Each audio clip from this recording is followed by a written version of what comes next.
Il giorno dopo il funerale, il giorno anche dei commenti su chi c'era e chi non c'era.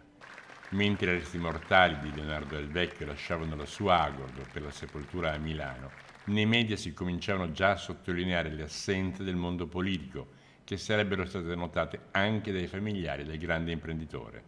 A parte il ministro D'Incà per il governo e l'assessore Bottacin per la regione, si notavano più le assenze che le presenze, tra le quali invece, mescolati tra le migliaia di persone che lo hanno amato,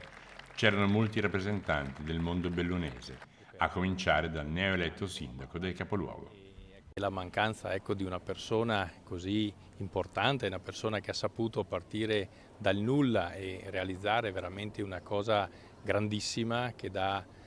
comunque da vivere a tante famiglie, a tanti luoghi, ha valorizzato un territorio, è veramente triste, quindi siamo qui, ecco, a stringerci attorno alla famiglia, a tutti i dipendenti. Rappresenta un'immagine anche della nostra provincia, perché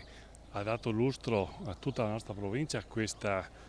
grande visione di un comparto come l'occhiale. Lui avrà previsto, ma sicuramente non possiamo pensare di trovarci in situazioni di disagio, anzi io sono convinto che questa cosa sia di sprono anche per le nuove generazioni